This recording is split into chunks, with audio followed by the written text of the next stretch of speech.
വളരെ അടിസ്ഥാനപരമായ ഈ വസ്തുത നിങ്ങൾ ശ്രദ്ധിച്ചിട്ടുണ്ടോ എന്നെനിക്കറിയില്ല. നമ്മുടെ ഈ പ്രകൃതിയിൽ വേസ്റ്റ് എന്ന കൺസെപ്റ്റേ ഇല്ല. പ്രകൃതി സ്വയം ഉൽപ്പാദിപ്പിക്കുന്ന എന്തും അതിൽ അലിഞ്ഞ് ചേരുന്നു.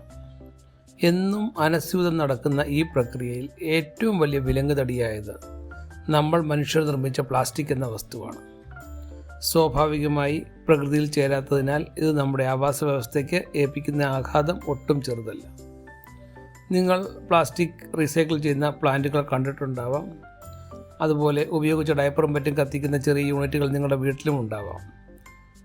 എന്നാൽ ഈ പ്രക്രിയകളെല്ലാം തന്നെ വളരെയധികം പരിസ്ഥിതിക്ക് കോട്ടം തട്ടിക്കുന്നവയാണ്. എന്നാലും നമ്മുടെ മുന്നിൽ ഇന്ന് മറ്റു മാർഗങ്ങളൊന്നുമില്ല. എന്നാൽ ഈ കാണുന്ന പ്രകൃതിയുടെ റീസൈക്ലിംഗ് പ്ലാന്റ് ഒന്ന് ശ്രദ്ധിക്കൂ. പരിസ്ഥിതിക്ക് യാതൊരു ആഘാതവും ഏൽപ്പിക്കാതെ ആ പ്രക്രിയ ഇത്ര വലിയ തടിയിൽ ചെയ്ത് ഈ തടിയെ സാവധാനം മണ്ണിൽ ലയിപ്പിക്കും. ഈ പ്രക്രിയയിൽ ബാക്ടീരിയ മുതൽ ഒരുപാട് സൂക്ഷ്മജീവിവർഗങ്ങളും സസ്യങ്ങളും രാപ്പകലില്ലാതെ ജോലി ചെയ്യുന്നുണ്ട്. ഈ കാണുന്ന മനോഹരമായ കൂണുകൾ ആ ജോലിയിൽ ഏർപ്പെട്ടിരിക്കുന്നവയാണ്.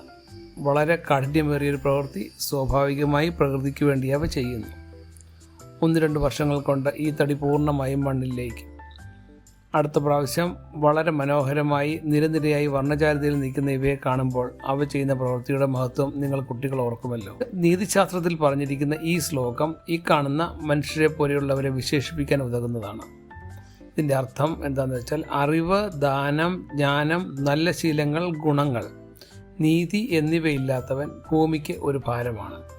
അവനൊരു മൃഗത്തെ പോലെ മനുഷ്യരൂപത്തിൽ അലഞ്ഞു നടക്കുന്നു. ആത്മബോധം പൊതുനന്മയ്ക്ക് ഉപയോഗിക്കാത്തവരെ അതില്ലാത്ത മൃഗങ്ങളുമായിട്ടല്ലാതെ താരതമ്യം ചെയ്യാൻ ഉദാഹരണങ്ങൾ കിട്ടാത്തത് കൊണ്ടാകാം ഇങ്ങനെ എഴുതിയത്. ഏതായാലും പ്രകൃതിയുമായി വളരെ ഇണങ്ങി ജീവിക്കുന്ന മൃഗങ്ങൾ ഈ താരതമ്യത്തെ അതിൻ്റെ സതുദ്ദേശബോധം ക്ഷമിക്കും എന്ന വിശ്വാസത്തോടെ നിർത്തട്ടെ.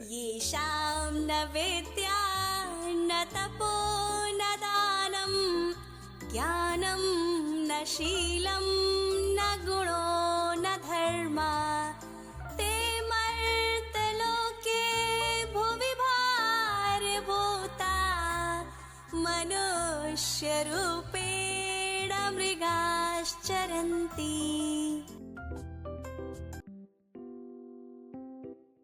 येषां न वेद्या न तपो न दानं ज्ञानं न शीलं न गुणो न धर्मा ते मर्त्यलोके भुवि भारभूता मनुष्यरूपेण मृगाश्चरन्ति.